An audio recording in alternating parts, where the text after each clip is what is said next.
Hi everyone, Melanie here. I hope your week's going well so far. Hi to all new subscribers and to all returning viewers. Hi, thank you for being here. Let me know how you're doing in the comments below. So today I want to talk about inner child work, and there are so many videos that I can and will be making on this subject.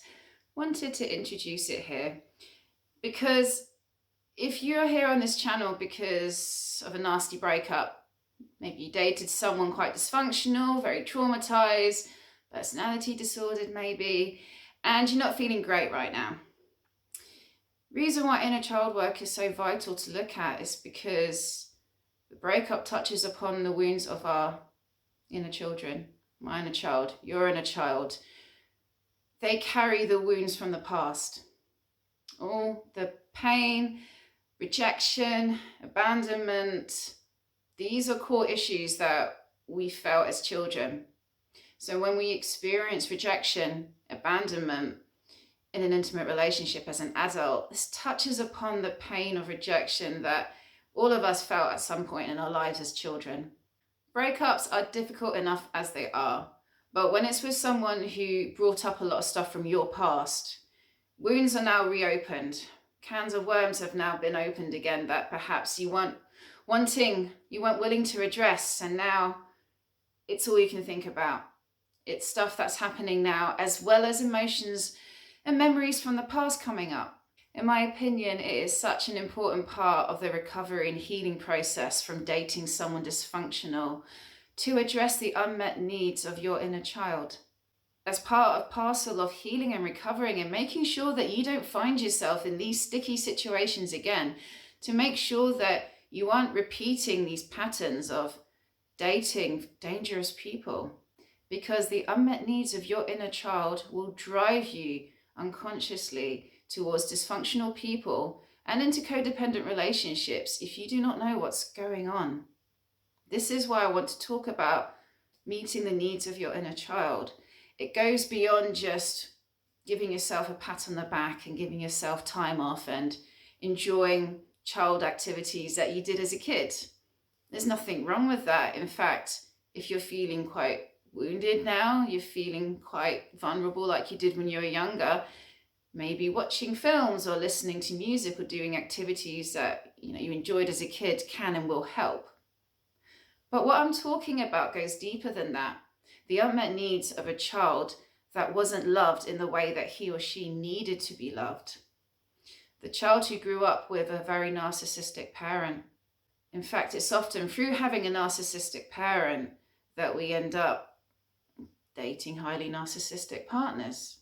As children, we are very impressionable, and the relationships that we witness firsthand growing up, the relationship between mum and dad, how we observe mum and dad to be, they form inner templates for us as adults to guide us, that tell us what's normal behavior from a man, what's normal behavior and what's to be expected between a man and a woman as adults, what's to be tolerated in relationships. What that means is, as an adult, if you come across someone who is highly dysfunctional, perhaps someone who actually reminds you of narcissistic parent, it may be harder for you to see this and to see this as a problem because this is normal for you. This is normal behavior. In fact, you're quite used to people acting like this. And ego loves familiarity, loves to put us in situations in which we're repeating what's familiar and what's known. So let's talk about the needs that are not being met by a kid who is being raised by a narcissistic parent. The narcissistic parent, through their own trauma, wants to feel empowered again by controlling and subjugating others. They themselves have very low self-esteem and so survive on this false self. And this false self manages to survive through other people confirming it. When children are young, they worship and adore their parents. We all do as young children. We see them as gods. And the narcissistic mum would be lapping this up. This is a wonderful resource for her. She has this little person, this mini extension of her, saying, "You're great, you're fantastic, you're amazing." It's the mirror in Snow White and the Seven Dwarfs, isn't it? "You are fantastic, you're amazing, you're brilliant." the narcissistic mum has this in a form as a little child. And then the child does something that mum finds it makes her very angry. And so the child is punished. And so the child is facing the mum, who can be quite terrifying and quite angry and can fly off the handle quite easily. Anger is right below the surface more often than not. And so the child is subjected to a lot of criticisms, and perhaps if they've got siblings, the child is being pitted against each other, and there's some obvious favoritism going on from one parent to another child, which just fosters hostility, jealousy, and resentment amongst the siblings. And that is a form of abuse. Through passive-aggressive remarks, aggressive abuse, controlling the child because they are not happy when the child acts outside of how the narcissistic parent wants them to be. And that's the thing. And the narcissistic parent sees the child as an extension of them and wants them to act as they want them to act. They don't see this child as having autonomy of their own. And when children mature and leave early childhood and start to individuate and want to form opinions of their own and start to rebel against parents, which is normal, all normal part of adolescence and growing up. This is what really pisses off narcissistic mum, and may end up punishing the child for developing like this. They fear his or her power and will want to remove it from them so that they can feel in control and they can feel powerful, because they've learned to regulate by controlling and domineering other people. So what does this all mean when the child leaves adolescence and matures and becomes an adult and leaves the family home and starts dating? Well, the inner child within all of us just doesn't disappear when we mature. There is a part of us that still holds the memories, the thoughts, the feelings of the past. This is the inner child within all of us that carries the wounds from the past. It's a part of us that often is quite sensitive and gets triggered. It's the part of us that, to survive, we've had to ignore his or her needs just to survive, just so we can stay alive, stay sane, and get the hell out of the family home. But then as an adult, we don't really go back to address those needs. In fact, these needs keep getting pushed aside. And then what happens is, amongst other things, dating someone who provides an opportunity for the inner child to get a corrective emotional experience. What I mean is, now is an opportunity for the inner child who just wanted to be loved and seen and appreciated by mother. As an adult, here is an opportunity now. So the adult in you sees this beautiful person, you click, you really get on, you're really attracted to this person, you feel really comfortable with this person, and perhaps you like the intensity, you like the fact that he or she's different. Warning signs aren't going off for you, perhaps like other people may pick up on these warning signs, because maybe this person actually reminds you of narcissistic mum. Maybe just a little bit.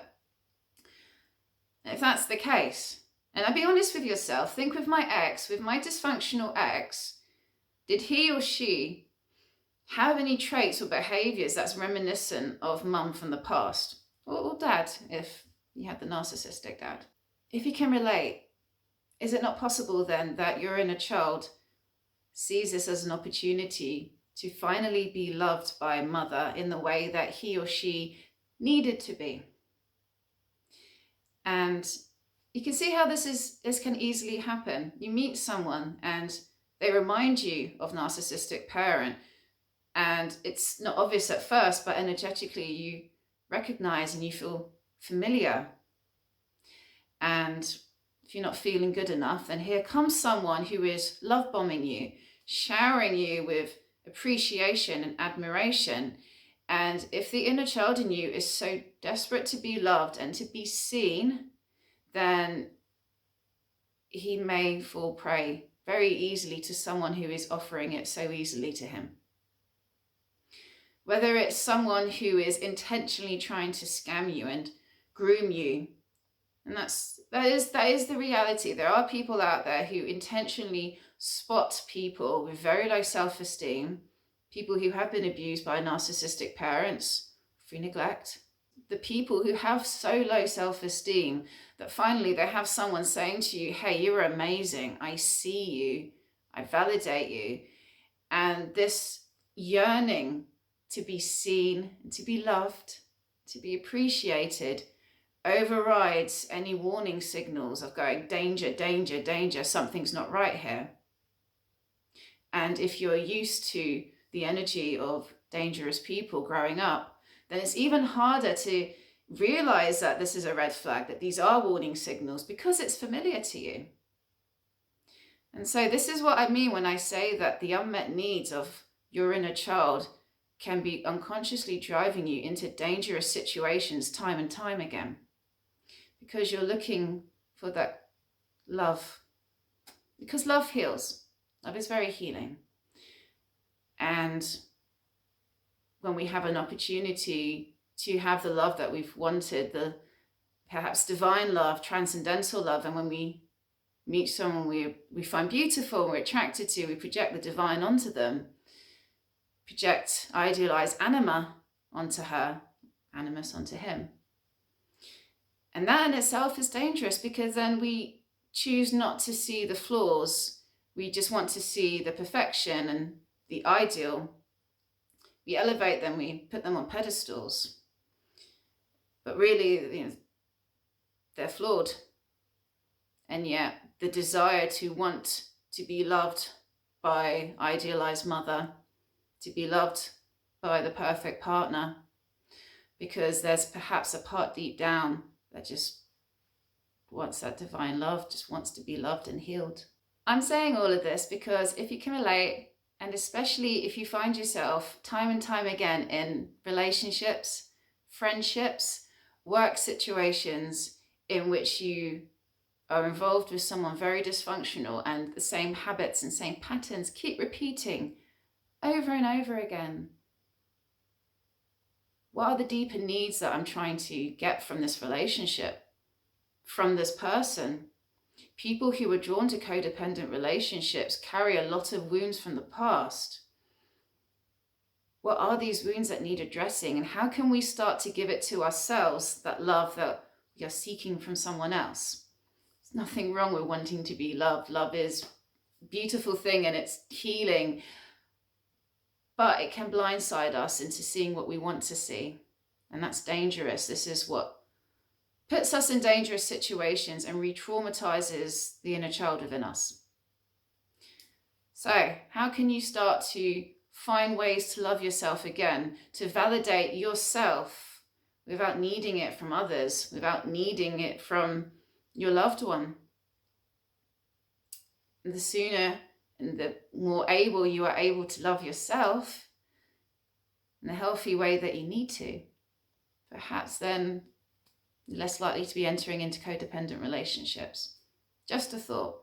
So there's so much more to talk about here. I'm just introducing it with this, get the ball rolling. I'm going to make more videos on this. I know Casey's got videos on this as well. So let me know your thoughts and comments in the comments below. All right, I'll leave it here for now. So have a lovely week, and until next time, bye for now.